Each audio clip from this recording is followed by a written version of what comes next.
Opération japonaise. Ce matériel composé de chargeurs capsules, lampes chargeables et un panneau solaire est désormais la propriété du CEG Sagia, situé dans l'arrondissement 5 de Niamey. L'objectif est de permettre à cet établissement d'avoir sa propre autonomie en électricité. À cela s'ajoute la remise à 40 élèves filles et garçons issus des familles démunies des lampes chargeables afin de mieux étudier à la maison. Présent à cette cérémonie, le secrétaire général du ministère des Enseignements secondaires se dit honoré par ce geste. Cela va améliorer les résultats scolaires des enfants et c'est destiné aux enfants issus de familles où il n'y a pas d'électricité. Vous voyez, actuellement nous sommes dans un établissement qui est construit grâce à la coopération JICA, mais qui n'a pas d'installation électrique, faute donc d'électricité. Les élèves ne peuvent même pas rester dans l'établissement, faire leurs cours de rémédiation, leurs cours de soutien. Donc c'est un soutien qui leur vient à point nommé à la maison pour pouvoir continuer à faire leurs devoirs et à s'exercer en fonction des devoirs qui leur sont donnés et donc pouvoir contribuer à l'amélioration de leurs résultats scolaires. C'est un important outil qui vient donc encore renforcer cette volonté du gouvernement de faire de sorte que toutes les initiatives soient mobilisées pour que les citoyens participent par eux-mêmes. Grâce à son génie créateur, ce professeur de maths et physique apporte ainsi sa contribution à l'amélioration des conditions de travail des enfants grâce à un stage effectué au Japon. Ayant un background de professeur de mathématiques et physique, donc en physique, je n'ai pas trouvé de difficulté à faire le montage de l'appareil et j'en ai produit. Et ils ont dit de cibler un établissement public au Niger dans lequel il n'y a pas l'électricité parce que la cible c'est quoi? C'est la scolarisation des enfants en milieu rural. En réalité, on en a beaucoup de CEG qui se retrouvent dans des situations où il n'y a pas l'électricité. Et c'est un frein pour l'apprentissage des élèves. Donc, connaissant le milieu, parce que j'ai transité en tant que professeur, donc ça m'a poussé à avoir cette initiative de penser à ces lampes-là qui vont permettre aux enfants d'étudier la nuit. Et c'est une lampe qui a une autonomie de 8 heures si elle est chargée. Et c'est des lampes qui a deux options. Vous pouvez charger votre appareil avec et vous pouvez l'utiliser pour l'éclairage pendant la nuit. Notons que le secrétaire général a visité le CEG Sagia avant d'affirmer que des mesures seront prises pour le mur de clôture afin de mieux sécuriser les élèves. Et puis le directeur de cabinet de la ministre de la fonction publique et de la réforme administrative a présidé ce matin les travaux du projet d'application de l'ordonnance portant accès à l'information publique et aux documents administratifs, une initiative soutenue par le réseau de journalistes pour l'éducation et le développement REGED, le point avec Laouli Moutarmi Nassara et Hamidou Abdoulaye. Plus que jamais déterminé, le réseau des journalistes pour l'éducation et le développement REGED arrive aujourd'hui à la phase finale de l'objectif qu'il s'est fixé, celui de rendre accessibles les informations publiques et les documents administratifs. La tâche n'a pas du tout été facile pour le comité ad hoc mis en place, un comité composé des cadres des ministères concernés et qui a travaillé d'arrache-pied durant 15 jours. Le comité que j'ai eu l'honneur de présider vous remercie pour cette confiance placée en nous.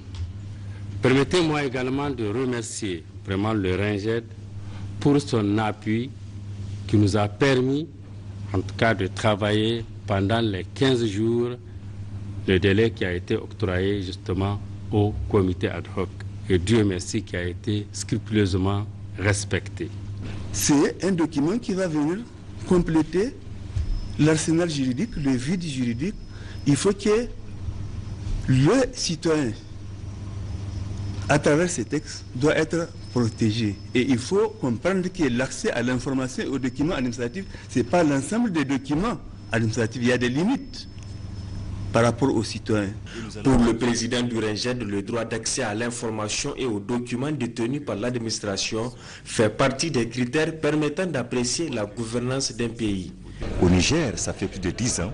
Qui naturellement, la charte d'accès à l'information a été votée depuis 2010. Et naturellement, jusque-là, cette charte n'a pas un décret d'application. C'est ce décret d'application qui permettra à l'opération de cette charte qui va effectivement permettre à l'ensemble des Nigériens d'avoir accès à l'information publique et aux documents administratifs. L'accès à l'information et aux documents administratifs, naturellement, permettent quelque part d'évaluer les critères naturellement de gouvernance d'un pays. Tant que les Nigériens ne sont pas informés de ce qui se passe, de ce qui est injecté, il n'y a pas de développement, il n'y a pas de démocratie. Voilà pourquoi le Royaume du Danemark a bien voulu nous accompagner pour effectivement mener ces activités, entre autres activités que nous sommes en train de mener au Niger. Ousmane Dambaji a tenu à remercier le Royaume du Danemark qui a financé ces travaux, ainsi que tous les membres du comité avant de fonder espoir sur le gouvernement pour l'adoption du projet de décret. Je suis optimiste parce que le chef de l'État en personne, en tout cas, attache du prix à ce qui concerne la transparence et vient récemment d'avoir un prix qui prouve qu'il fait partie des hommes d'État africains qui sont pour la promotion de la bonne gouvernance, de la transparence. Et j'espère que les chefs de l'État étant sensibilisés et étant aguerris sur la question, il n'y aura pas de problème par rapport aux autres ministres et aussi qui ont compris la nécessité effectivement d'accompagner le pays. Il est à noter enfin que exception est faite aux informations non communicables. Le droit d'accès à l'information est essentiel pour la réalisation effective des droits sociaux, économiques et culturels dans le cadre de la lutte contre la pauvreté. Pour le reportage, vous rappelez aussitôt après la construction de la voie express, les autorités de la ville de Niamey, dans le souci de sécuriser les commerçants du grand marché et leurs clients, ont jugé utile de fermer les différentes portes du marché se trouvant sur cette voie. Après avoir étudié le pour et le contre, ou disons les impacts aussi bien positifs que négatifs, la communauté urbaine a décidé de rouvrir ce portail d'accès au marché central de la capitale. D'être avec Mariam Dakou et Tijan Ibrahim. Ça y est, c'est désormais chose faite. Les portails d'accès au grand marché sont réouverts. Clients et commerçants peuvent donc facilement entrer et sortir par ces voies et faire leurs transactions, ceci dans le plus grand calme et la convivialité, ce qui constitue du coup un réel motif de satisfaction tant pour la clientèle que pour les revendeurs. Maintenant, on peut dire que tout va bien. Nous nous réjouissons vraiment de cette réouverture des portes. On ne peut que remercier le bon Dieu de nous avoir fait vivre ce moment.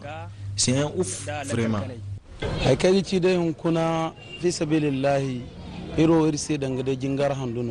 Nous remercions vraiment les autorités de la ville qui ont bien voulu nous écouter par rapport à cette situation.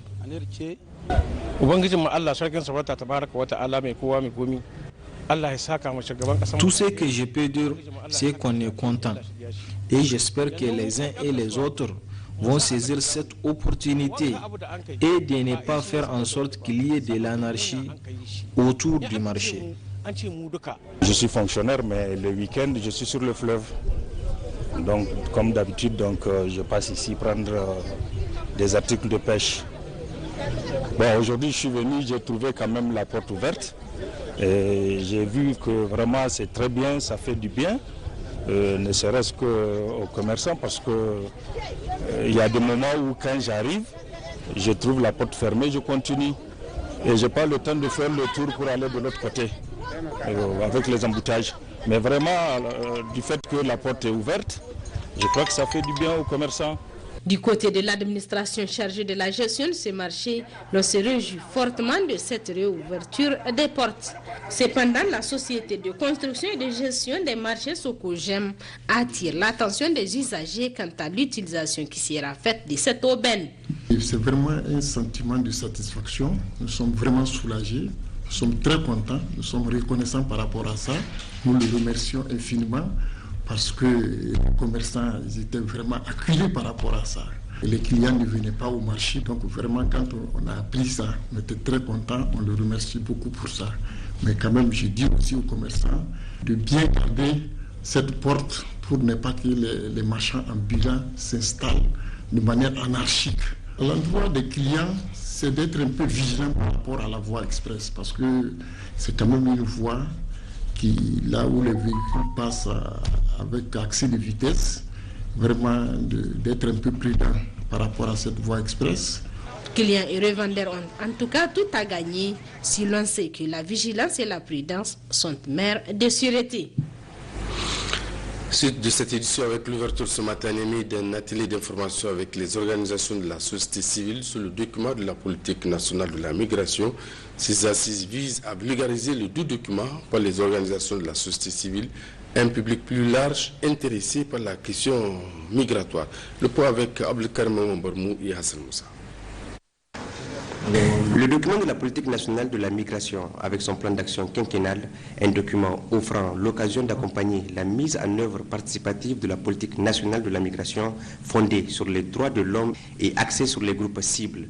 Et c'est dans l'optique de faire en sorte que les acteurs de la société civile s'approprient les grands axes de cette politique que ces assises sont organisées. Le rôle que vous êtes attribué en tant que société civile, chers participants. Contribuer à défendre les droits des migrants, demander à mieux faire respecter leurs droits humains. La politique vous donne les orientations nécessaires et vous aide à devenir des demandeurs de droits plus forts. L'Allemagne, à travers la coopération allemande, continue son appui au gouvernement nigérien à gérer avec succès les processus très complexes de coordination, de pilotage et de suivi liés à la mise en œuvre de la politique nationale de la migration qui est interdisciplinaire. Ce document est destiné à servir de boussole pour la prise en charge et la gestion des problématiques liées au phénomène migratoire au Niger. Comme tout instrument de politique sectorielle, la mise en œuvre de la politique nationale de la migration appelle l'implication de l'ensemble des parties prenantes concernées à un titre ou à un autre par la matière en question, à savoir la migration dans toutes ses dimensions. Au nombre de ces parties prenantes, les organisations de la société civile tiennent sans aucun doute une place de premier plan. C'est donc à juste titre que le présent atelier d'échange, le premier du genre, s'adresse aux organisations de la société civile pour partager avec les animateurs de ces structures le contenu du document de politique nationale de la migration et son plan d'action. Cette rencontre durera 2 jours et permettra aux organisations de la société civile de relayer le contenu de la politique nationale de la migration en direction d'un public incluant d'autres acteurs des organisations de la société civile ainsi que d'autres auditoires intéressés par la question migratoire. Actualité à l'intérieur du pays à présent, le secrétaire général de la région de Tillabéri a présidé hier les travaux de l'atelier de la mise en œuvre des activités du projet Fonds canadien pour l'initiative locale. C'était en présence des responsables OMS Tillabéri. Le point avec Jubo Issa et Amoud Ibrahim. Le projet Fonds canadien pour l'initiative locale, mis en œuvre par l'ONG APBE sous la supervision de l'OMS, couvre les communes de Sanam dans le département d'Abala et la commune de Banabongo dans le département de Banabongo pour le mois de février et mars 2021. Ce projet vise l'amélioration de la qualité des services de la santé pour les personnes vivant dans ces zones jugées fragiles pendant la pandémie de la Covid-19. Ce projet vient en appui à ce que font déjà les structures de santé. Seulement, c'est le contexte qui nous a poussé à mettre en œuvre ce projet qui vient améliorer l'accessibilité des populations vulnérables aux soins et structures de santé dans le contexte de la pandémie de la Covid-19. Ça ne se limite pas seulement à la lutte contre la Covid-19. C'est vraiment pour rapprocher les soins de santé des populations qui sont éloignées, qui n'ont pas d'accès aux structures de santé. En ouvrant les travaux de cet atelier, le secrétaire général de la région de Tillabéri a fait remarquer que cette situation de la Covid-19 reste préoccupante et complique davantage l'accès de ces communautés aux soins de santé. À cet effet, Saïd Chimboumouni a réaffirmé toute la volonté des plus hautes autorités de notre pays à œuvrer pour un meilleur accès des populations aux soins de santé. Cet atelier de revue vise l'appréciation objective de la mise en œuvre de ce projet afin d'identifier les réalisations faites et les insuffisances, afin de capitaliser les bonnes pratiques et les leçons apprises et proposer des recommandations en vue de renforcer la mise en œuvre.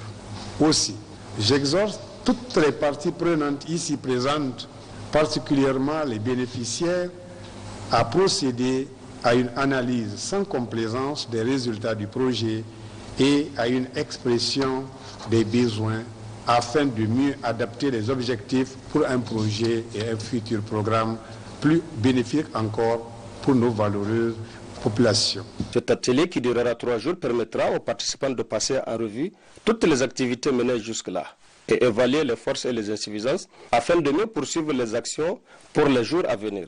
Notez qu'à l'entame des travaux, le secrétaire général de la commune urbaine de Tillabéri, Salou Issa, a souhaité la bienvenue aux participants, un bon séjour à Tillabéri et plein succès aux travaux. Dans la même zone, il a été procédé hier au lancement du projet d'appui à la réinsertion socio-économique des femmes survivantes des violences basées sur le genre.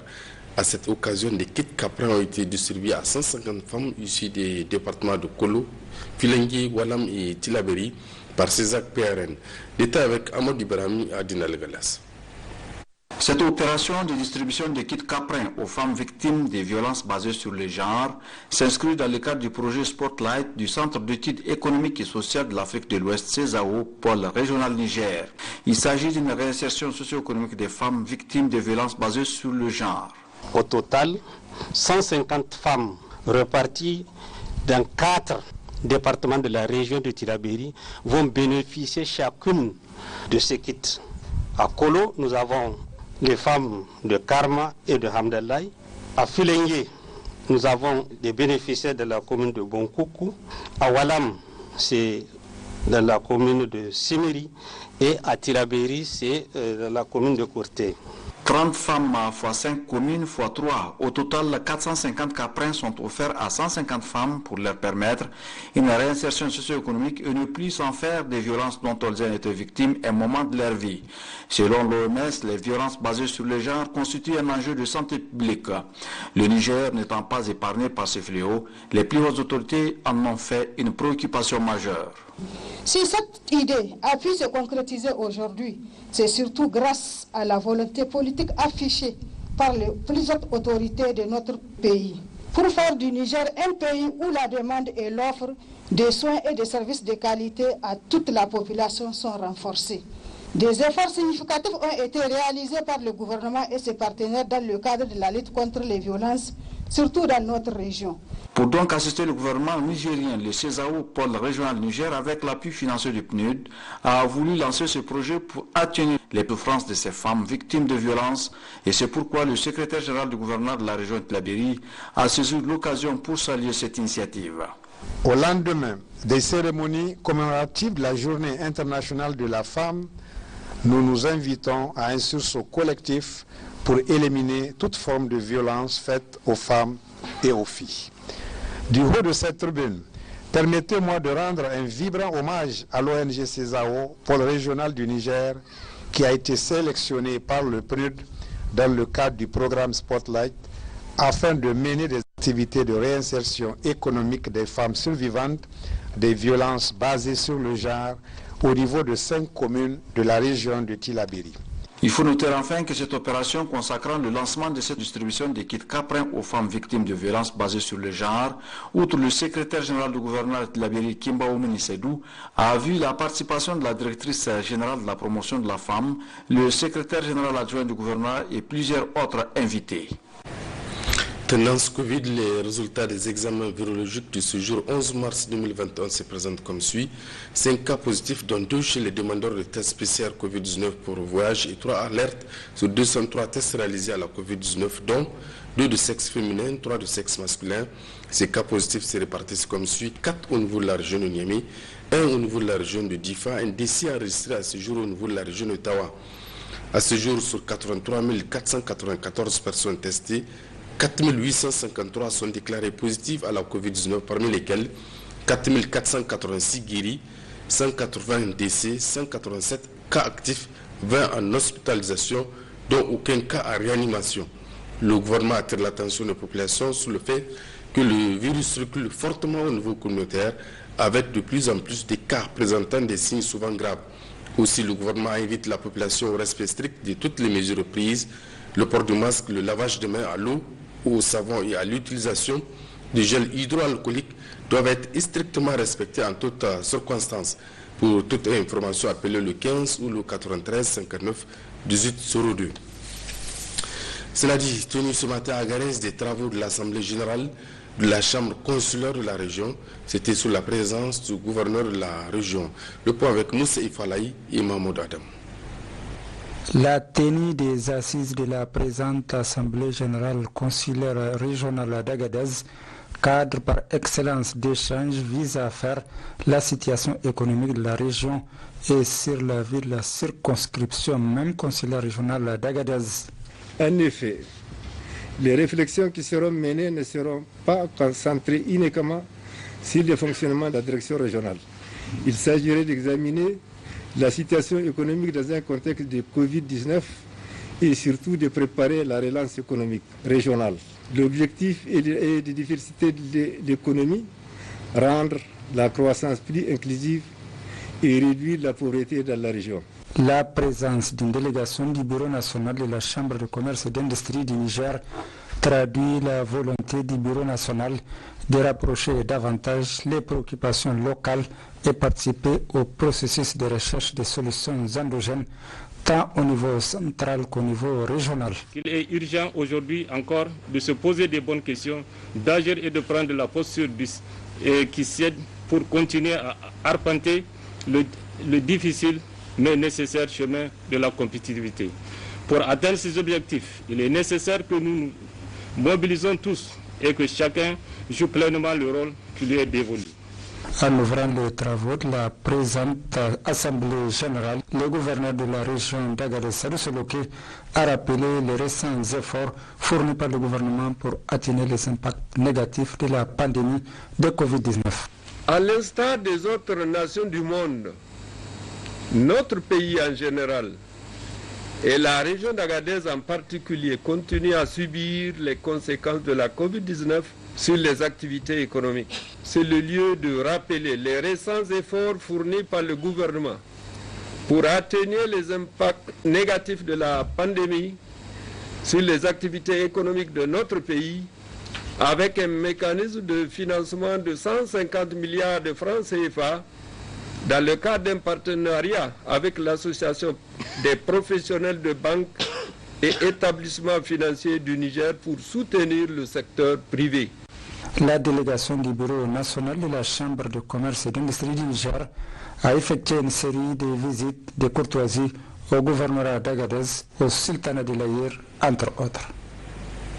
Après Agadez, ouverture également à Tawa de l'Assemblée générale consulaire régionale de la Chambre du commerce. La cérémonie d'ouverture a été placée sous la présence du secrétaire général de la région d'État avec Absat Aboubakar et Laolissini.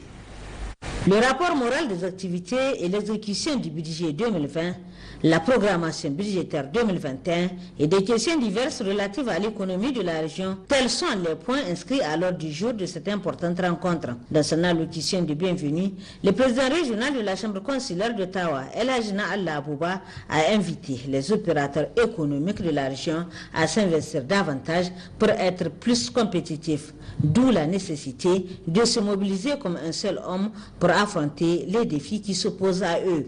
Pour sa part, le président national de la Chambre de commerce, il a dans son intervention rappelé les multiples actions dont a bénéficié la région d'Ottawa, entre autres la construction des bureaux de douane, des magasins et des aires de dédouanement et du mur de clôture sur 6 hectares.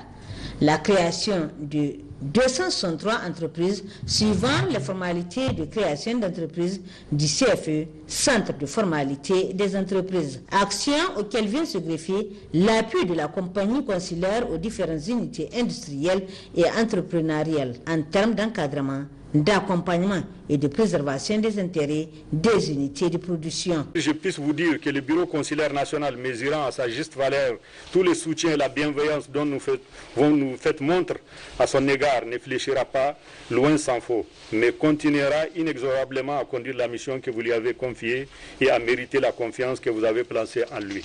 Je voudrais souligner que cette dynamique qui nous dope d'espoir aujourd'hui est à mettre à l'actif du président de la République, chef de l'État, son Excellence Issoufou Mahamadou, qui, au cours de ces dernières années, a initié des réformes hardies qui ont permis à la fois d'améliorer le climat des affaires, dont il suit l'évolution au quotidien, et de contenir les menaces qui pesaient sur les finances publiques. Propos puis après réitéré par le secrétaire général de la région, qui n'a pas manqué de rappeler et témoigner l'élan de solidarité et de spontanéité dont les opérateurs économiques d'Ottawa ont toujours fait montre, chaque fois que le besoin se fait sentir, et arrivent tant bien que mal à gérer la pression fiscale. J'en suis convaincu que grâce aux champions de la ZLECAf, je vais dire son Excellence Mahamadou Issoufou, président de la République, chef de l'État, les chambres consulaires du Niger occuperont toute la place qu'elles méritent, car le dynamisme de Issoufou Mahamadou, sa perspicacité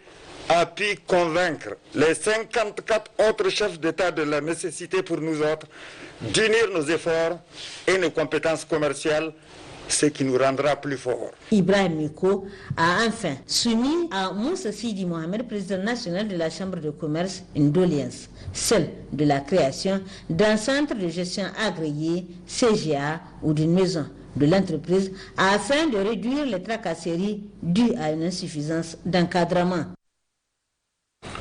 Sur un tout autre registre, le secrétaire général du ministère de l'Environnement, de la Salubrité urbaine et du Développement durable a présidé ce matin à Dosso l'ouverture officielle des travaux de l'atelier d'évaluation d'études impact environnemental et social de la composante électrification rurale de la dorsale nord 330 kVA. Il était avec Manu Alejsido et Habib Boubakou.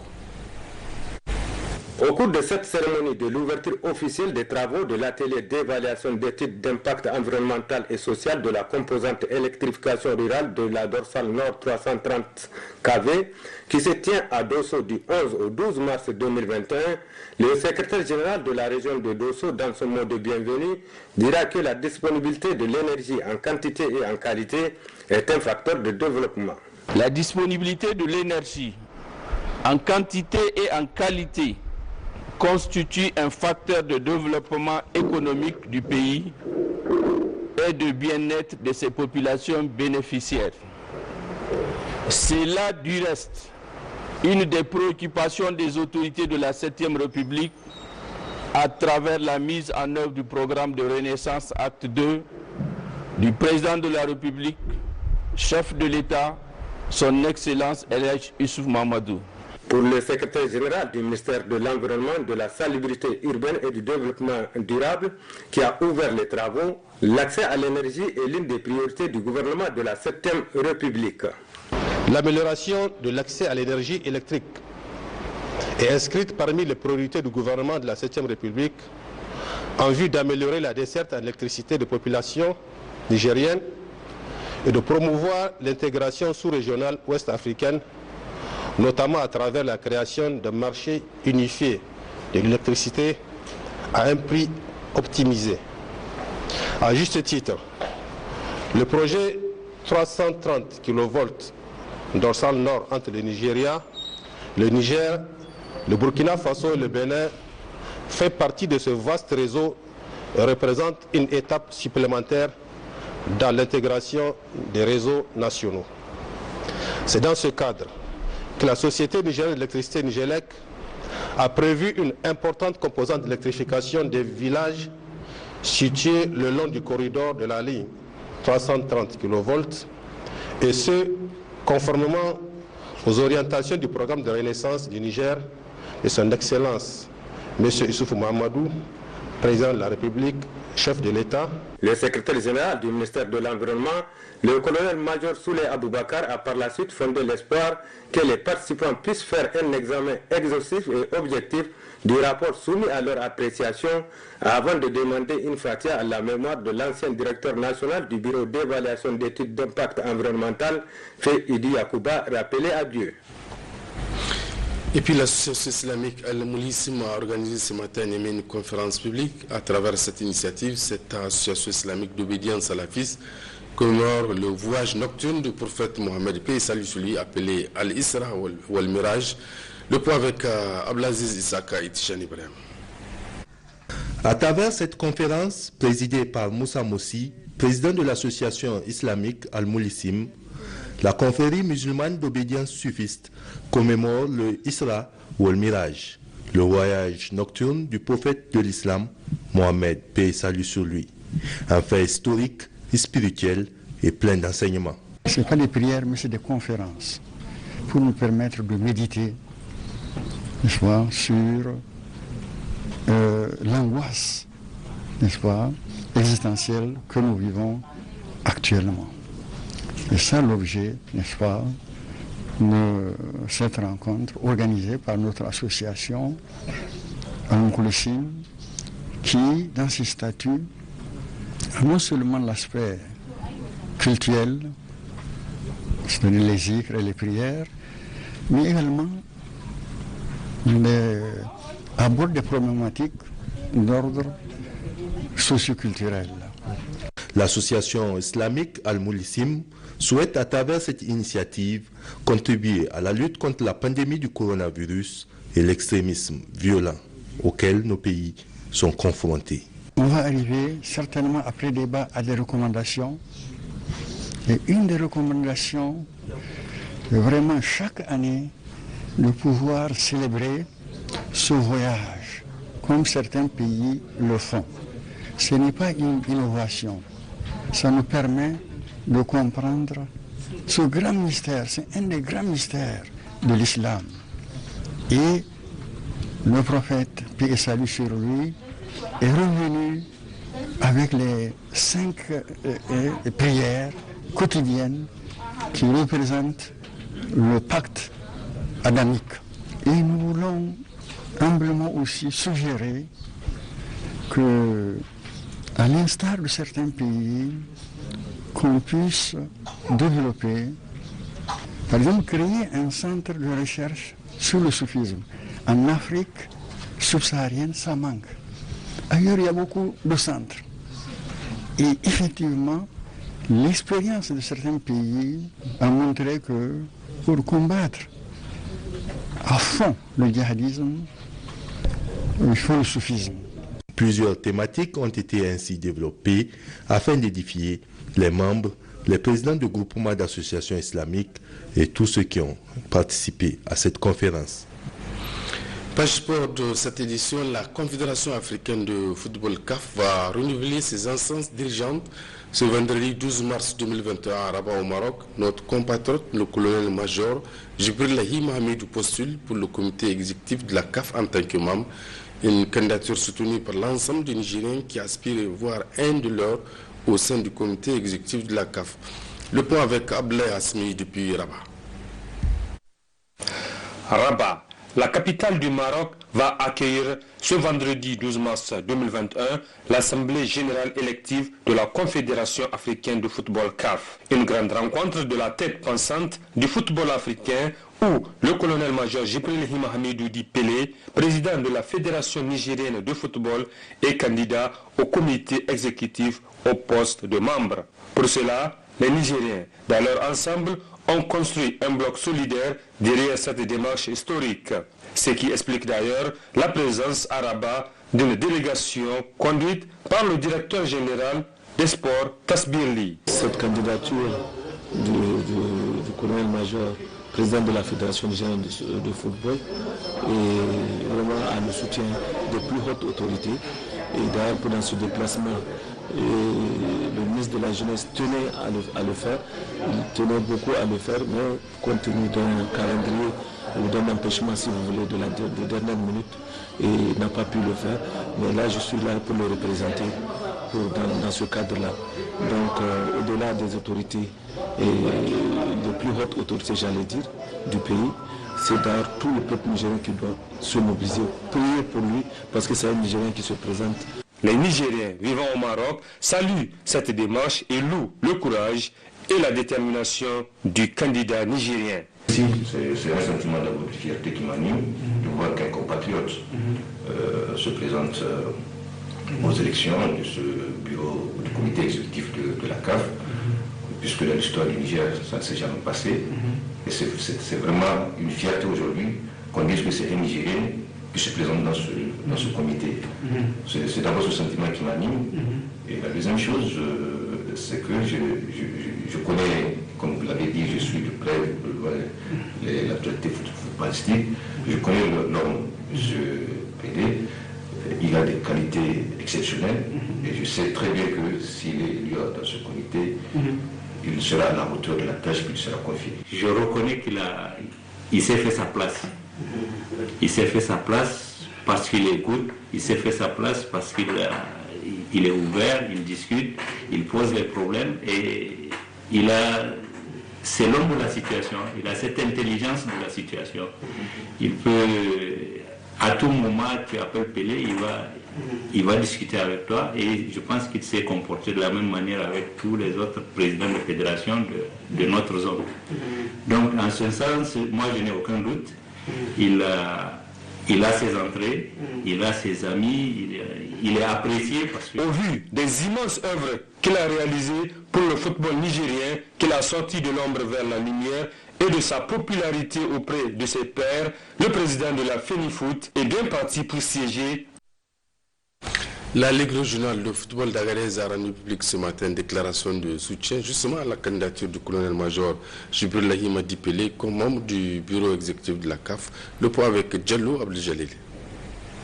Avec le président Pelé, notre football a connu un développement inédit, notamment la participation du Niger aux différentes compétitions internationales, à noter le CHAN, la Coupe d'Afrique des Nations 2 fois, la Coupe d'Afrique des cadets, juniors, etc., pour ne citer que cela.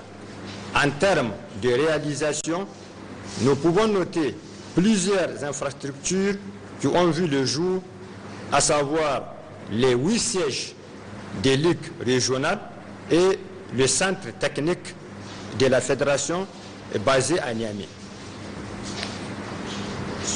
Sur le plan national, la Fédération nigérienne de football, la FENIFOOT, avait initié il y a 3 ans de cela une 3e compétition, à savoir la Ligue nationale, qui venait s'ajouter sur les 2 compétitions, la Super League et la Coupe nationale du Niger.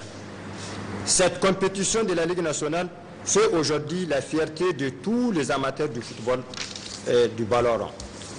En grosso modo, le président Pelé a fait du football du Niger un football qui gagne. Donc sa candidature au sein du comité exécutif de la CAF ouvrira de nouvelles portes de réussite à notre football.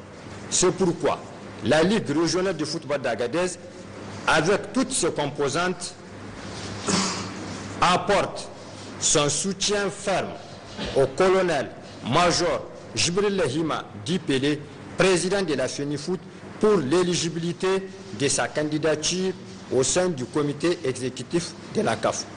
Mon président, sachez que vous avez le soutien de tous les amateurs du football de la région